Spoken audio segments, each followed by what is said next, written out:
Why is it that real estate can be both a good investment and a bad investment in today's market? And why isn't there enough affordable housing out there?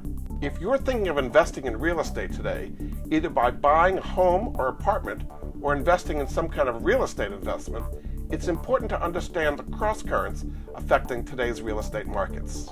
Some trends are very positive and some are extremely negative. So let's take a look so you can get the best return on your real estate investments. Hi everyone, welcome to Money Answers TV. I'm Jordan Goodman, America's Money Answers man. We're here to help you build your skills and knowledge so you can be successful in your financial life. First, the positive trends. The number of people now in their prime home buying age is growing fast, as people who spent their 20s renting are now getting into their 30s and are saying now's the time to buy a home. About a third of all home purchases are from first-time home buyers. Existing home sales are on a pace to be 5.5 million this year, which would be up 2.5% from last year. The median existing home price continues to rise, now standing at $278,000. Prices have risen for 90 straight months, which encourages buyers to get in before prices rise even further.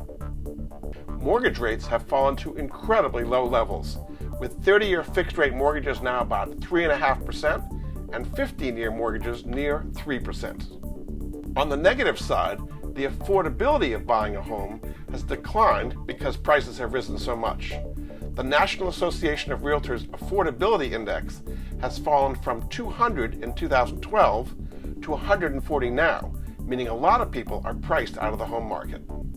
The inventory of available affordable houses has also declined sharply, since builders tend to build bigger, more expensive houses. Real estate experts estimate that America needs about 6 million homes a year built to meet current demand, where we're only building about 850,000. A major change in the tax laws that went into effect at the beginning of 2018 has slowed the sales of high-priced homes in high-tax states. Now, a combination of property taxes and state income taxes is limited to a $10,000 deduction per year. That means that people owning houses with high property taxes and high state income taxes in places like New York, California, and Massachusetts suddenly lost tens of thousands of dollars in tax deductions. That raised their after-tax cost of housing dramatically and scared off many buyers who didn't want to take on the huge commitment to high property taxes and high state income taxes. So sales and prices in once hot markets like Manhattan and San Francisco have plunged. So how do you navigate these tricky markets if you want to invest in real estate? If you're buying a house to live in, consider your budget carefully and only take on a house where the combination of mortgage, homeownership expenses, and taxes equals 40% of your gross income. That might mean getting a house that's smaller than you would prefer, or not getting a perfect location, but it's worth it not to burden yourself too much financially. If you want to buy into real estate as an investment, you might try my affiliate Fundrise, which you can get to by clicking on the link in the description of this video. Fundrise makes it easy to invest in a diversified national portfolio of real estate assets for as little as $500 to start. The fund pays you dividends every quarter from the rental income and interest it collects. And in the long run, you should expect some capital appreciation as homes in the portfolio are sold at a profit. Fundrise expects you to hold the fund for at least 5 years, but you can redeem shares monthly under certain conditions. If you're looking to invest in commercial real estate, take a look at what my other affiliate, CrowdStreet, has to offer.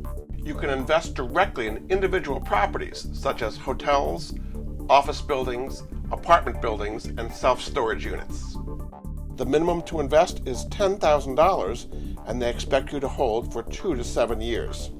The target return that they're expecting is between 15 and 20% per project.